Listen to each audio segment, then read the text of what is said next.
எதிர்நீச்சல் சீரியல்ல என்ன நடந்ததுன்னு பார்க்கலாம் வாங்க வீடியோக்குள்ள போலாம். ஜனனி அங்க இருக்காங்க. ஈஸ்வரி வந்து ஜனனிமா வேலை வேலைக்கு கரெக்டா மாத்திரை கொடுக்கணும். இப்ப கொடுக்குற டைம் தான். நான் குளிக்கிறதுக்கு போறேன். அத்தை வந்துருவாங்க. இப்ப அவங்களுக்கு மாத்திரை எடுத்து கொடுத்துறியான்னு கேட்கவும் ஜனனி சரிங்காங்கிறாங்க. என்னோட போன்ல எந்த டைமுக்கு எந்த மாத்திரை கொடுக்கணும்னு நான் பதிவு பண்ணி வச்சிருக்கேன். அதை பார்த்து கொடுத்துருன்னு சொல்லிட்டு ஈஸ்வரி குளிக்க போறாங்க. சரிங்கக்கா நான் பார்த்து கொடுத்துட்றேன்னு சொல்லிட்டு ஜனனி கீழே வராங்க.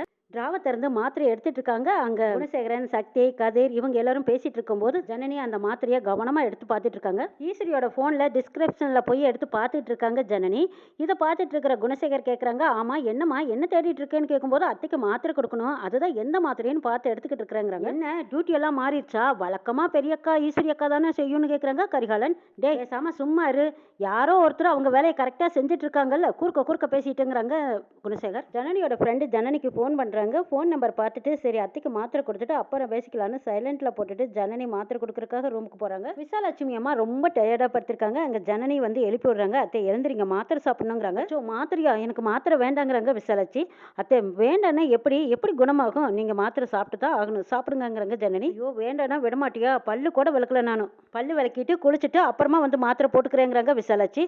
அதே இது சத்து மாத்திரை, முதல்ல நீங்க மாத்திரையை சாப்பிட்டு நீங்க குளிச்சுக்கிட்டு வாங்க, அதுக்குள்ள நாங்க கஞ்சி வச்சு வைக்கிறேங்கிறாங்க ஜனனி. சொன்னா கேட்குறீங்களா? என்ன சீக்கிரம் ஏக்கிடாதீங்கடி. சரி நான் போய் குளிச்சுக்கிட்டு வந்து சாப்பிட்டுக்கிறேங்கிறாங்க. சரி குளிச்சுக்கிட்டு வாங்க, நான் உங்களுக்கு ஹெல்ப் பண்றேன்னு சொல்லி ஜனனி அங்க வந்திருக்காங்க. ஜனனிக்கு மறுபடியும் அந்த போன் கால் வருது. அக்கா சொல்லுங்க அக்கான்னு ஜனனி கேட்கவும், புருஷனுக்கு நெஞ்சு வலி வந்து ஆஸ்பத்திரியில் சேர்த்திருக்கேமா, 50,000 கட்டினா தான் ஆஸ்பத்திரியில் சேர்த்துவேன்னு சொல்லிட்டாங்க, நீ எப்படியாவது எனக்கு உதவி பண்ணுன்னு கெஞ்சி அழுகுறாங்க.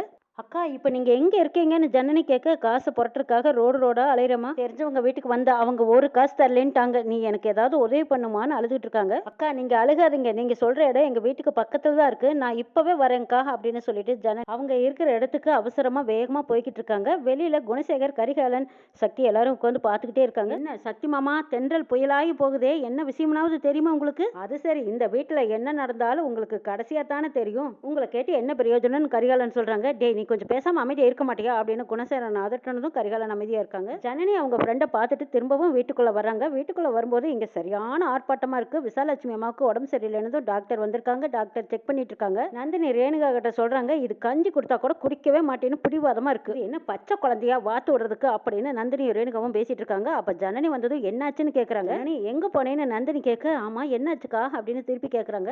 வெண்ணெய் நெய்யாச்சு, நெய் வெண்ணையாச்சுங்கிறாங்க கதிர். எங்க அம்மாவுக்கு மாத்திரை கொடுக்க போனீங்கல்ல, கொடுக்காம எங்க போனேன்னு அதட்டுறாங்க கதிர். ஒரு அர்ஜென்ட் கால் வந்தது, அது பாக்குறதுக்கு நான் போயிட்டேங்கிறாங்க ஜனனி. ஓஹோ உனக்கு போன் கால் வந்தா அப்படியே எங்க அம்மா சாப்பிட்டுன்னு விட்டுட்டு போயிருவியா, என்ன பிரச்சனைன்னு முதல்ல சொல்லுங்கன்னு ஜனனி கேட்கவும் சக்தி தான் பதில் சொல்றாங்க. ரூம்ல அம்மா தலை சுத்தி கீழே விழுந்திருக்காங்க. அத்தை அத்தை உங்களுக்கு என்னாச்சு அப்படின்னு ஜனனி ஓடி போய் விசாலட்சுமி அம்மாவை கேட்கறாங்க.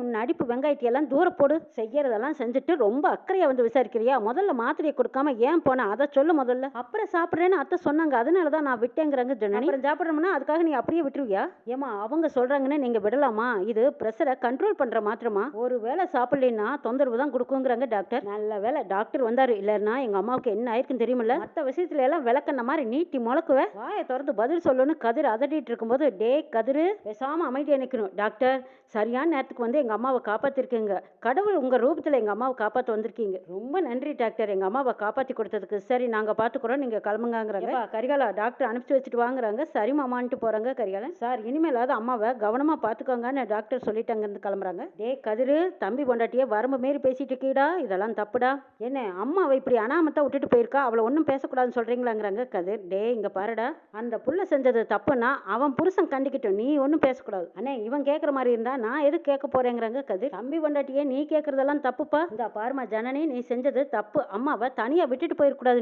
நீ போறது தெரிஞ்சா எங்க கிட்ட ஒரு வார்த்தை சொல்லிட்டு போயிருந்தா நாங்க பார்த்துருக்கோம்ல, ஏன் சொல்லணும்னு அவளுக்கு ஏத்தம் தான், இல்லைன்னா சொல்லிட்டு போயிருப்பாளுங்கிறாங்க கதிர். கதிர் உன்னை பேசாம இருன்னு சொன்னனால பேச்ச விடு, தம்பி பொண்டாட்டிய ஏசருக்கெல்லாம் உனக்கு உரிமை இல்லப்பா. நந்தினி வாய் அடிச்சு போய் நிக்கிறாங்க. அப்படியே அப்பா தம்பி பொண்டாட்டிய மோசமா பேசக்கூடாதுன்னு இவர் பேசுறாரு பாருங்க, இவரு தம்பி பொண்டாட்டிய எவ்வளவு மட்டமா பேசுறாருன்னு உலகத்துக்கே தெரியும், இவரு புத்தி சொல்றாருன்னு நந்தினி சொல்ல, இது கூட உனக்கு புரியல, அந்த சக்திக்கு இவர் கீ கொடுக்குறாருடி, என்னதான் நடக்குதுன்னு பாப்போங்கிறாங்க ரேணுகா.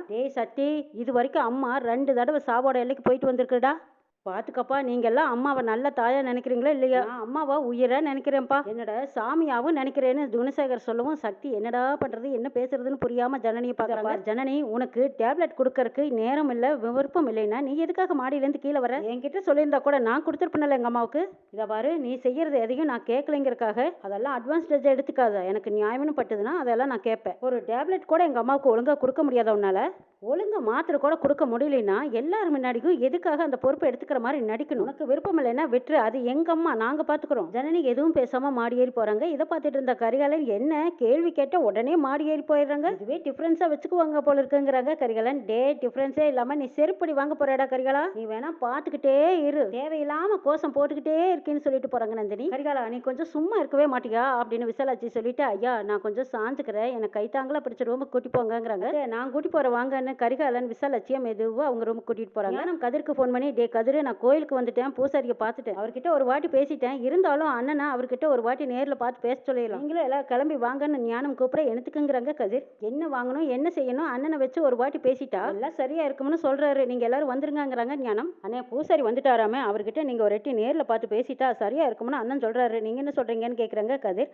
சரி நேராக போய் பார்த்துடலாங்கிறாங்க குணசேகர். டேய் சத்தி, நீ ஒன்றும் கவலைப்படாத, புலம்பாத, யார் துணையா இருந்தாலும் இல்லைனாலும் பெரிய அண்ணன் உனக்கு எப்பவும் துணையா இருப்பான்டா, வா என் கூட போலாம் வான்னு கூட்டிட்டு போறாங்க. ஜனனி சோகமா மாடியில அழுதுகிட்டு நிக்கிறாங்க. அங்க ஈஸ்வரி வராங்க. வழக்கமா நான் தான் மாத்திரை கொடுப்பேன், அது இன்னைக்குன்னு பார்த்து நான் கொடுக்க முடியாம போச்சு, நான் தான் கொடுத்துருக்கணும், போய் அதை மாத்திரையை கொடுன்னு ஜனனி கிட்ட சொல்லி அது இப்ப சங்கடமா வந்து நிக்குதேன்னு வருத்தப்படுறாங்க ஈஸ்வரி. ஜனனி சாரின்னு சாரி கேட்கும்போது, ஐயோ அக்கா அதெல்லாம் ஒன்றும் வேண்டாம், பிரச்சனையில விடுங்கிறாங்க ஜனனி. அக்கா நீங்க எதுக்கு போய் சாரி கேட்டுட்டு இருக்கிறீங்க, அந்த புள்ள அப்படி என்ன கொலக்குத்தம் பண்ணிருச்சு, கரெக்ட் டைம் மருந்து கொண்டு போயிருக்கா, 1/2 மணி நேரம் கழிச்சு சாப்பிட்றேன்னு அவங்க சொல்லியிருக்காங்க, இவ தப்பா அவங்க தப்பா, இவளை பிடிச்சி கத்துனா அது எப்படி தெரியும் உங்களுக்கு? அக்கா அதெல்லாம் ஒன்றும் இல்லைக்கா, இவளை அவங்க ஏதாவது நோண்டணும், இல்லைன்னா ஏதாவது உரண்டை இழுக்கணும், அதுதான் ஏதாவது ஒன்று கிடைக்குமான்னு பார்த்துக்கிட்டு இருந்தாங்க. அவங்களுக்கு தோதா ஒன்று கிடைச்சிருச்சு, அதை ஊதி பெருசாக்கி பஞ்சாயத்து வச்சிருக்காங்க. இது உங்களுக்கு வேற வேலையே இல்லையாங்கிறாங்க நந்தினி. வேண்டான்னு சொல்லுதில்ல அவங்க அம்மா கழுத்தை பிடிச்சு, இதை பாரு வேலைக்கு மருந்து சாப்பிடணும்னு சொல்ல வேண்டியதானே, இவங்க எல்லாம் விட்டுட்டு இவகிட்ட வந்து கத்துனா அது எப்படி சரியாகும்னு ரேணுகா கேட்கும்போது, அக்கா அதெல்லாம் வேணும்னு தான் இவங்க எல்லாம் இப்படி பண்ணிட்டு இருக்காங்க. இப்படி நந்தினியும் ரேணுகாவும் பேசிட்டு இருக்கும்போது அங்க தர்ஷினி வராங்க. சித்தி போதும் சித்தி நிறுத்துங்க, எப்ப பார்த்தாலும் அதே சண்டை அதே புலம்பல் இப்படியே தான் போயிட்டு இருப்பாங்க, எப்பதான் எல்லாரும் மாற போறீங்கன்னு தர்ஷினி கேட்க, ஏ தர்ஷினி நீ என்ன பேச்சு பேசுற, என்ன ஆச்சு உனக்கு அப்படின்னு ஈஸ்வரி கேட்க, அம்மா இதெல்லாம் நான் தான் உங்களை திருப்பி கேட்கலாம், என்ன பிரச்சனை, எதுக்கு திரும்ப இங்க வந்தீங்க, இப்படி திட்டு வாங்கி அசிங்கப்பட்டு இப்படியே கூடி கூடி நின்று பேசுறக்கா, கோவத்துல பேசாத, குடும்பத்தை விட்டுட்டு நாங்க எப்படி வெளியில இருக்க முடியும், இதெல்லாம் ஒரு குடும்பமா, இந்த அப்பத்தா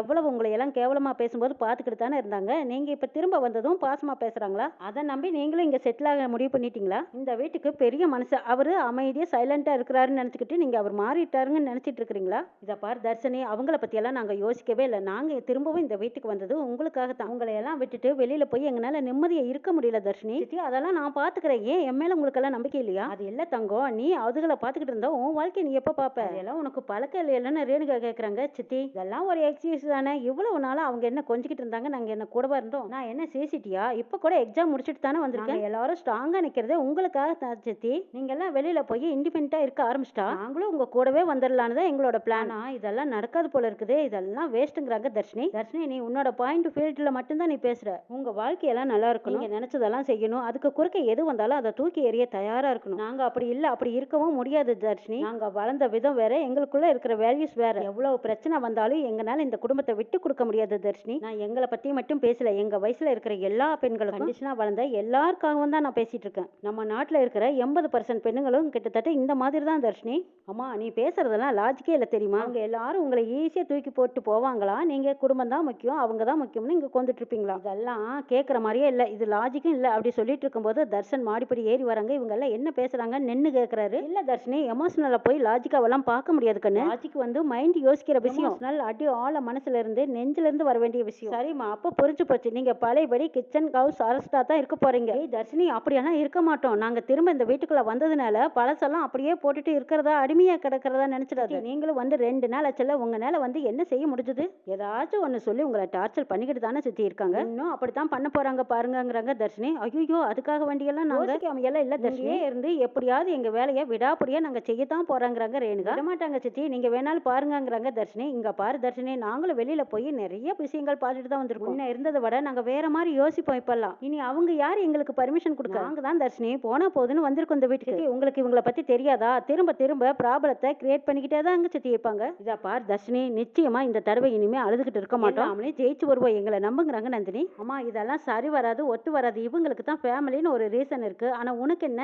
இனிமே உனக்கு நான் எனக்கு நீ, இனிமே இங்க இருக்க வேண்டாம். உன் கூடயே நானும் வந்துடுறேன். 2 பேரும் கொடைக்கானலுக்கே போயிடலாம். ப்ளீஸ் வான்னு தர்ஷினி கூப்பிட்டு இருக்கும்போது, இங்க இருந்தேன்னா எதுவுமே மாறாதுமா, சொல்றத கேளுன்னு சொல்லிட்டு இருக்காங்க தர்ஷினி. அப்ப தர்ஷன் வந்ததும், ஏய் நிறுத்தி, உனக்கு மட்டும் அம்மான்னு சொல்லிட்டு இருக்க, அவங்க எனக்கும் அம்மா தான். அவங்களுக்கு இந்த வீட்டுல யாருமே இல்லைன்னு சொல்ற, அம்மாவுக்கு நான் இருக்கேன். அவங்க இந்த வீட்டுக்கு வந்ததே எனக்காக, அதை மறந்துடாதான்னு தர்ஷன் சொல்றாங்க. டே வாய மூடு, வாய மூடிக்கிட்டு போடா, உனக்கெல்லாம் வாயை திறக்கவே தகுதி இல்லை. அம்மா நீ வாமா, நான் உன்கிட்ட கொஞ்சம் பேசணும் அப்படின்னு சொல்லி ஈஸ்வரியை கூட்டிட்டு போறாங்க. தனசேகரன், கரிகாலன், கதிர் இவங்க எல்லாரும் கோயிலுக்கு வராங்க. அங்க ஞானம் இருக்காங்க. அண்ணே வாங்கன்னுக்காகத்தான் எல்லாம் வெயிட் பண்ணிட்டு இருக்கோம். எல்லா விஷயத்தையும் நானே பேசிட்டேன், இருந்தாலும் நீங்க தெரிஞ்சுக்கணும் இல்லையா, அதனாலதான் உங்ககிட்ட ஒரு தடவை சொல்லி நீங்க ஒரு தடவை கேட்டுக்கிட்டீங்கன்னா நல்லா இருக்கும்னு நினைச்சுதான் நான் உங்களுக்காக வெயிட் பண்றேங்கிறாங்க ஞானம். அதுவும் சரிதான் மாமா, பின்னால திட்டு வாங்கக்கூடாதுன்னு முன்னாலேயே முன்ஜாமீன் வாங்கி வச்சுக்கிறீங்க, அப்படித்தானேன்னு கேட்குறாங்க கரிகாலன். நீங்க எதுவும் தெளிவாக தான் யோசிக்கிறீங்க, உங்களுக்குன்னு வரும்போது தான் கோட்டை விட்டுறீங்கன்னு சொல்றாங்க கரிகாலன். இவன் இதுக்கு தான் எங்க போனாலும் கூடவே ஒட்டிக்கிட்டு வரானா, இவன் வேண்டாம் விட்டுலாங்கிறாங்க ஞானம்.